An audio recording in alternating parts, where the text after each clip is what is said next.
నమస్కారం, welcome to 1 TV news. ముందుగా headlines చూద్దాం.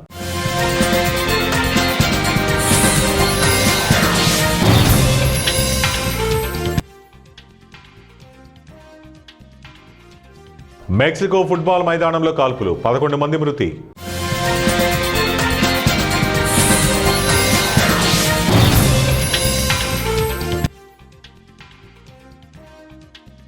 జిన్పింగ్ పై తిరుగుబాటుకు కుట్ర, ఉప సైన్యాధ్యక్షుడు జాంగ్ పై వేటు.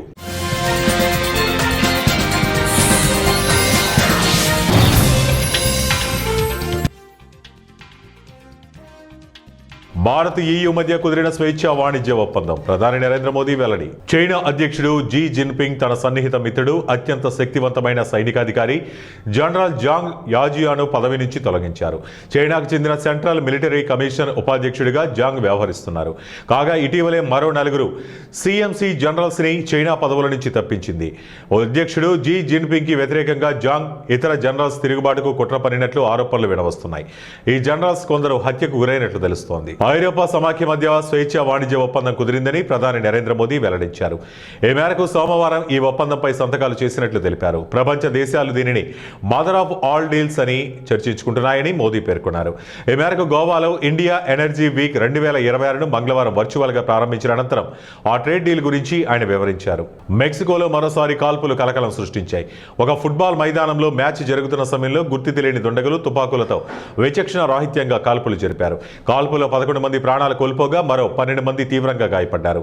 గ్వానజువాటో రాష్ట్రంలో సాళమంకాలో ఆదివారం సాయంత్రం ఈ ఘటన చోటు చేసుకుంది.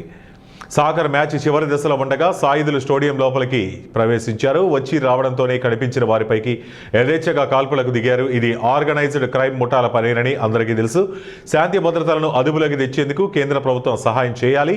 నేర ముఠాలు అధికారులను లొంగదీసుకోవడానికి ప్రయత్నిస్తున్నారని సళామాంకా మేయర్ సీజర్ ప్రిటో పేర్కొన్నారు. తిరుపతి జిల్లా చంద్రగిరి నియోజకవర్గం పాకాల మండలంలో జాతీయ ఎలక్ట్రీషియన్ డే వేడుకలను మండల ప్రైవేట్ ఎలక్ట్రీషియన్ అధ్యక్షుడు షబ్బీర్, ఉపాధ్యక్షుడు మునికృష్ణారెడ్డి, కార్యదర్శి, కమిటీ సభ్యుల ఆధ్వర్యంలో మంగళవారం ఘనంగా నిర్వహించారు. ఎలక్ట్రీషియన్ బల్బును కనుగొన్న థామస్ ఆల్వా ఎడిసన్, విద్యుత్తును కనుగొన్న మైకేల్ ఫారడే అని ఈ సందర్భంగా జాతీయ ఎలక్ట్రీషియన్ డే జరుపుకుంటున్నారని పేర్కొన్నారు. ఈ సందర్భంగా ఏర్పాటు చేసిన సమావేశంలో పలువురు సీనియర్ ఎలక్ట్రీషియన్లు మాట్లాడుతూ జాతీయ ఎలక్ట్రీషియన్ డే సందర్భంగా పాకాల ఆర్టీసీ బస్టాండ్ నుండి చిత్తూరు రోడ్డు కూడలి వరకు ర్యాలీ నిర్వహించామని పేర్కొన్నారు. విద్యుత్ మన జీవితాలలో చాలా ముఖ్యమైన పాత్ర పోషిస్తుందని తెలిపారు. ఇది మన ఇళ్లను వెలుగులో ఉంచడానికి, ఎలక్ట్రానిక్ పరికరాలను నడపడానికి, అనేక ఇతర పనులకు ఉపయోగపడుతుందన్నారు. విద్యుత్ వినియోగంలో ఏమైనా అంతరాయం కలిగినా, విద్యుత్ ఉపకరణాలు రిపేర్కు వచ్చినా వాటిని మనం రిపేర్ చేస్తుంటామని చెప్పారు. నేటి సమాజంలో ఎలక్ట్రీషియన్ ఎంతో అవసరమని తెలిపారు. ఎలక్ట్రీషియన్, విద్యుత్ సిబ్బందికి పనిముట్లు ఇచ్చి ప్రభుత్వ ఉపాధి అవకాశాలు ఎక్కువగా కల్పించాలని కోరారు. ఈ కార్యక్రమంలో వెంకటరమణారెడ్డి, పురుషోత్తం, బాలాజీ, భాస్కర్, లోక్నాథ్ సింగ్, గంగాధరం, సెబాస్టిన్, వెంకటేశ్వర్లు, షబీర్ బాయ్, మల్సోదన్, సభ్యులు తదితరులు పాల్గొన్నారు.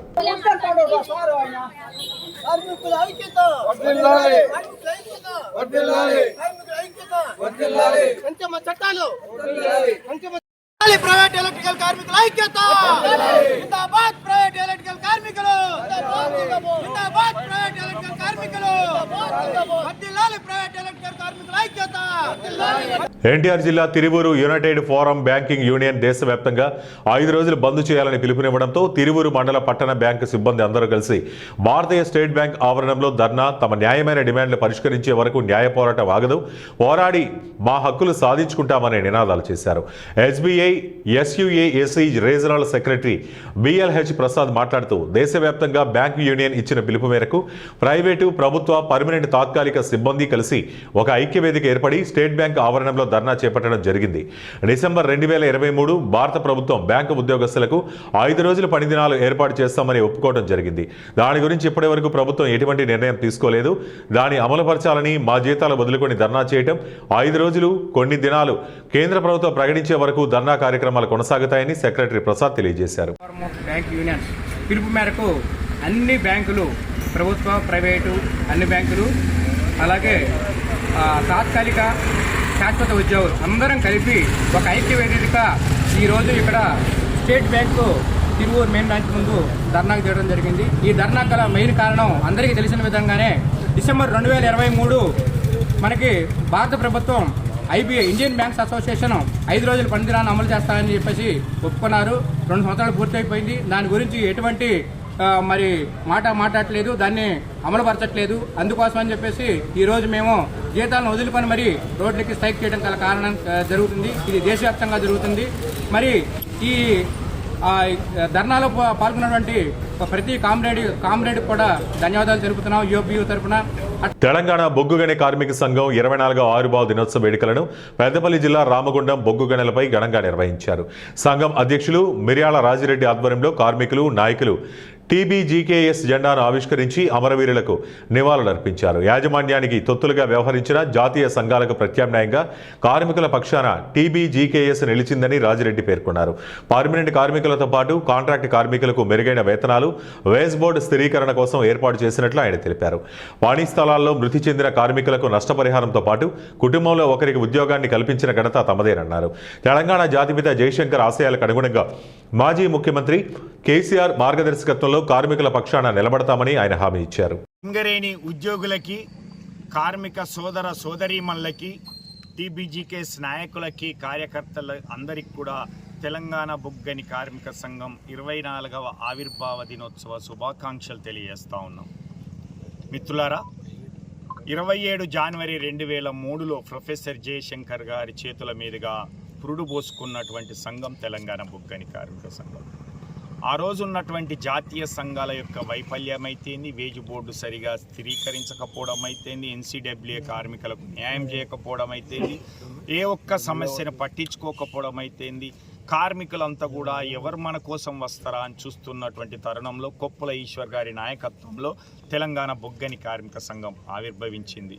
అదే సంవత్సరంలో 2003లోనే పుట్టినటువంటి ఈ బిడ్డ 2003లో జరిగినటువంటి సెవనేలిపి గని ప్రమాదంలో 17 మంది కార్మిక కుటుంబాలకు అండగా నిలుస్తూ చంద్రబాబు నాయుడు కాన్వాయ్ని అడ్డుకొని ఆ రోజు స్పెషల్ ఎక్స్గ్రేషియా 6 లక్షల రూపాయలు సాధించి ఈరోజు దేశంలోనే తలమానికంగా ఉన్నటువంటిది ఆనాటి టీఆర్ఎస్కు పార్టీ అయితేంది, తెలంగాణ బొగ్గని కార్మిక సంఘం అయితేంది.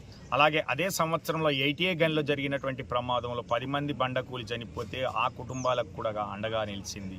18 లైన్లో చనిపోయినటువంటి సత్యనారాయణ కుటుంబానికి కూడా 6 లక్షల రూపాయలు ఇప్పించింది. VK7లో జరిగినటువంటి గని ప్రమాదంలో 4 చనిపోతే వాళ్లకు 7 లక్షల రూపాయలు ఇచ్చింది. దాని ఫలితమే జేబీసీసీఐలో ఉన్నటువంటి సంఘాలన్నీ కూడా 5 లక్షలకు కుదించుకుంటే ఆ తర్వాత ఈ మధ్య కాలంలో దాన్ని 15 లక్షలకు పెంచుకున్నటువంటిది. ఈరోజు భారతదేశంలో ఉన్నటువంటి బొగ్గుగని కార్మికులు ఎవరు చనిపోయినా 15 లక్షల రూపాయలు వస్తుంది అంటే అది తెలంగాణ బొగ్గని కార్మిక సంఘం పోరాట ఫలితమే అనేటువంటిది అర్థం చేసుకోవాలి. దీంతో పాటుగా కేసీఆర్ గారు ఇచ్చినటువంటి అనేక హామీలను ఈరోజు 19,000 మంది కార్మికులకు కారుణ్య నియామకాల ద్వారా అయితేంది, అలాగే వద్దనుకున్నటువంటి వాళ్లకు ఉద్యోగం 25 లక్షల రూపాయలు అయితేంది, అలాగే తల్లిదండ్రులకు ఉచిత వైద్యం ఇచ్చేయడం అయితేంది, మహిళా సోదరిమణకు CCL మెటర్నిటీ లీవ్ పెంచుకోవడం అయితేంది, AC ఫ్రీగా కనెక్షన్ ఇచ్చేటువంటిది అయితేంది, 1% ఎలక్ట్రిక్ ఛార్జెస్ ఉచిత మాఫీ చేయడము అయితేంది, మ్యాచింగ్ గ్రాంట్ 15 లక్షలు 20 లక్షలు ఇప్పించినటువంటిది అయితేంది. ఇలాంటి అనేక హక్కులకు సాధించినటువంటి తెలంగాణ బొగ్గని కార్మిక సంఘం 11 సంవత్సరాల పాటు ఒక గుర్తింపు సంఘంగా సేవలు అందించింది. రాబోయే రోజుల్లో కూడా ఆసియా ఖండంలోని అతిపెద్ద గిరిజనుల జాతరగా పేరుగాంచిన శ్రీ మేడారం సమ్మక్క సారమ్మ జాతరకు సర్వం సిద్ధమైంది. ఈ నెల 28 నుంచి 31 వరకు జరగబోయే జాతరకు దాదాపు 3 కోట్ల మంది భక్తులు వస్తారని అంచనా ఉంది. ఇప్పటికే 50 లక్షల మంది భక్తులు అమ్మవార్లను దర్శించుకున్నట్టు అధికారులు వెల్లడించారు. ఇప్పటికే చిలకలగుట్ట ప్రాంతాన్ని ఆదివాసులు శుభ్రపరిచి సమ్మక్క వచ్చే దారిలో ఎలాంటి అవాంఛనీయ సంఘటనలు జరగకుండా భద్రత ఏర్పాటు చేశారు. ఈ దట్టమైన అడవి చిలకలగుట్ట ప్రాధాన్యత సంవత్సరంలో 3 సార్లు సమ్మక్క ప్రధాన పూజారులు మాత్రమే వెళ్తారు. భక్తి శ్రద్ధలతో నిష్ఠగా చిలకలగుట్ట వద్దకు వెళ్లి అమ్మవార్లకు పూజలు జరుపుతారు. ఈ క్రమంలో భక్తులకు ఇతరులకు ఎలాంటి ప్రవేశం ఉండదని ప్రధాన పూజారులు తెలిపారు. అదేవిధంగా జాతరకు వచ్చే భక్తులకు ఎటువంటి ఇబ్బందులు తలెత్తకుండా అన్ని ఏర్పాట్లు పూర్తయినట్లు అధికారులు తెలిపారు. మేడారం సమ్మక్క సారలమ్మ జాతర 2026 జనవరి 28 నుంచి 30 వరకు నిర్వహించడం జరుగుతుంది. అదేంటంటే గత జాతరతో పోలిస్తే ఏంటంటే ఈ జాతర ఆదివాసులు ఆచారాల ప్రకారం ఈ గుడి నిర్మాణం అనేది చేపట్టారండి. ఇక్కడ ఏంటంటే ఆదివాసీ సాంప్రదాయాల ప్రకారం మాత్రమే ఈ జాతర నిర్వహించడం జరుగుతుంది. ఈ గుడిలో ఏంటంటే 7,000 పైచిక్క బొమ్మలు ఆదివాసీల జీవన విధానాన్ని ఉట్టిపడేలా అమ్మవారి చరిత్ర, సమ్మక్క సారలమ్మ, గోవిందరాజు, పదులరాజు చరిత్ర, అట్లాగే ఈ పూజారుల చరిత్రని ఈ గుడి ప్రాంగణంలో మనం చూడవచ్చు. అంటే సమ్మక్క సారలమ్మ, గోవిందరాజు, పదులరాజు గడ్డలు వరుస క్రమంలో పెట్టాము. ఎందుకంటే అటు ఇటు వచ్చే భక్తులకు అందరి దర్శనం కావాలనే ఈ నిర్ణయం తీసుకున్నామండి. ఇప్పటికే దాదాపు పనులు పూర్తయినాయి. వచ్చే భక్తులకు ఎటువంటి అసౌకర్యం కలగకుండా ఇటు మంచినీళ్ళైనా కానీ, మరుగుదొడ్లైనా కానీ, ఇటు రోడ్లు కూడా అన్నీ దాదాపుగా పూర్తయినట్టే. ఇంకోటి ఏంటంటే ఈ మధ్యకాలంలో చూస్తే టీవీలలో ఎక్కడ చూసినా కూడా కొన్ని ఇష్యూస్ చేస్తున్నారు. అంటే ఆదివాసీ జీవన విధానము మొత్తం ప్రకృతితో మమేకమై ఉంటుంది. ఏం తీసుకున్నా కూడా ప్రకృతితోనే ముడిపడి ఉంటుంది. కాబట్టి మీరు అంటే ఎవరైనా ఎప్పుడన్నా ఇట్లాంటి ఇష్యూస్ చేసినప్పుడు ఒకసారి సంప్రదిస్తే బాగుంటుందని నా అభిప్రాయం. శ్రీకాకుళం జిల్లా పలాస కాపు వీధిలో భర్తకు భార్య తలకొరువు పెట్టిన ఘటన చోటు చేసుకుంది. కాపు వీధికి చెందిన బాళబందల అభి తన రెక్కల కష్టంతో కుటుంబ భారాన్ని మోస్తూ సుఖమయ జీవితం గడుపుతుండగా ఆ కుటుంబంపై విధి కన్నెర చేయడంతో పెను విషాదాన్ని నింపింది. బాళబందల అభి అనే దివ్యాంగుడు వాచ్ మెకానిక్ వృత్తిని నమ్ముకుని వచ్చిన కాస్త కూస్త డబ్బులతో కుటుంబ భారాన్ని మోస్తూ భార్య బిడ్డలతో ఎంతో అన్యోన్యంగా జీవిస్తున్న క్రమంలో వీరి ఆనందాన్ని చూసి విధి వంచింది. తీవ్రమైన కడుపు నొప్పి తాళలేక ఆసుపత్రిలో చేరిన అభి ఒక్కరోజు వ్యవధిలో చనిపోవడంతో ఆ కుటుంబం వీధిన పడింది. పెద్ద దిక్కును కోల్పోయి వీధిన పడిన ఇల్లాలు బేలచూపులు చూస్తున్న తన బిడ్డలను ఎలా పోషించాలంటూ గుండె లవిసేలా విలపించిన దృశ్యం పలువురిని కంటతడి పెట్టించింది. తలకొరివి పెట్టడానికి రక్త సంబంధీకులు ముందుకు రాకపోవడంతో వరువెక్కిన హృదయంతో తన భర్త అంతిమయాత్రలో పాల్గొన్న ఆ ఇల్లాలు భర్త చితికి నిప్పు పెట్టి తలకొరివి పెట్టింది. అంత్యక్రియలు నిర్వహించి తాళి కట్టిన భర్త రుణం తీర్చుకుంది. బద్వేల్ పట్టణంలోని స్టేట్ బ్యాంక్ సిబ్బంది ఒక్కరోజు సమ్మెకు దిగారు. ఇప్పటికే వరుసగా 3 రోజుల పాటు బ్యాంకులకు సెలవు దినాలు కావడంతో ఆయా బ్యాంకులకు చెందిన ఖాతాదారులు ఇక్కట్లకు గురయ్యారు. వారానికి 5 రోజుల పని దినాలు డిమాండ్ చేస్తూ United forum of bank unions సమ్మెకు పిలుపునిచ్చింది. దీంతో మంగళవారం స్థానిక స్టేట్ బ్యాంక్ ఆఫ్ ఇండియా వద్ద వివిధ ప్రభుత్వ రంగ సంస్థల బ్యాంకుల సిబ్బంది ఒక్కరోజు పాటు నిరసనకు దీక్షకు దిగారు. చివరి శనివారం, ఆదివారం, సోమవారం గణతంత్ర దినోత్సవం కావడంతో ఇప్పటికే 3 రోజుల పాటు బ్యాంకులు మూతపడగా మంగళవారం సమ్మె కారణంగా వరుసగా 4వ రోజు కూడా బ్రాంచ్ సేవలు అందుబాటులో లేకపోవడంతో ఖాతాదారులు ఇక్కట్లకు గురయ్యారు. ఈరోజు అనగా 27వ తారీఖు బద్వేల్లో ఉండే నేషనలైజ్డ్ బ్యాంక్స్ మొత్తం సిబ్బందితో సహా ఇక్కడికి వచ్చి మేమందరం సమ్మెలో పాల్గొంటున్నాము. కారణం వచ్చేసి మేము మా యొక్క పని దినాలను తగ్గించాలని మేము డిమాండ్ చేస్తున్నాము. ఫ్రైడే వర్కింగ్ కోసము గత 10 సంవత్సరాలుగా లోని 7 యూనియన్ నాయకులందరూ కలిసి 7 కలిపి ఈరోజు ఇచ్చినటువంటి సమ్మెలో మేమందరము పాలు పంచుకుంటున్నాము. ఈ దీన్ని జయప్రదం చేయబోతున్నాము. ముఖ్యంగా మా డిమాండ్ వచ్చేసి బ్యాంకులో 6 పని దినాలు ఉండడం వల్ల మేము చాలా ప్రెజర్ ఫీల్ అవుతున్నాము. ఈ యొక్క ప్రెజర్ని తగ్గించడం కోసము 5 రోజుల పని దినాలను మేము డిమాండ్ చేస్తున్నాము. ఇక్కడ ఉన్న బద్వేల్లో ఉన్నటువంటి వివిధ బ్యాంకులన్నీ కలిపి అంటే స్టేట్ బ్యాంక్ ఆఫ్ ఇండియా మరియు union bank of India, Indian overseas bank, Andhra Pradesh గ్రామీణ బ్యాంక్, అట్లనే బ్యాంక్ ఆఫ్ బరోడాలోని సిబ్బంది మొత్తం ఇక్కడ హాజరై మేము 5 రోజుల పని దినాలని డిమాండ్ చేస్తున్నాం. అందరికీ నమస్కారం. ఈరోజు అనగా 27వ తారీఖు అన్ని బ్యాంక్స్ కలిపి యూఎఫ్బియూగా ఏర్పడి సమ్మె నోటీసు ఇవ్వడం జరిగింది. మా యొక్క పని దినాలు 5 రోజులు ఉండేలాగా చేయాలని చెప్పేసి మా యొక్క ప్రభుత్వ డిమాండ్.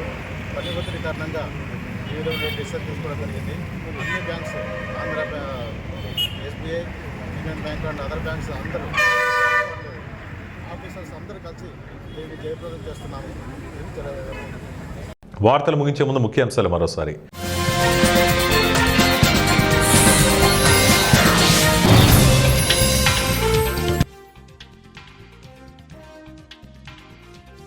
మెక్సికో ఫుట్బాల్ మైదానంలో కాల్పులు, 11 మంది మృతి.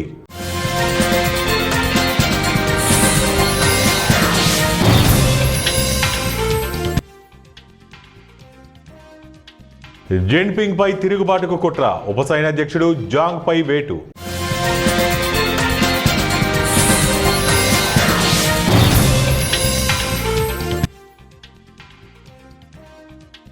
భారత్ EU మధ్య కుదిరిన స్వేచ్ఛా వాణిజ్య ఒప్పందం, ప్రధాని నరేంద్ర మోదీ వెల్లడి. ఇవే ఇప్పటి వరకు ఉన్న బులెటిన్ అప్డేట్స్. మరిన్ని అప్డేట్స్ కోసం చూస్తూనే ఉండండి 1 టీవీ న్యూస్.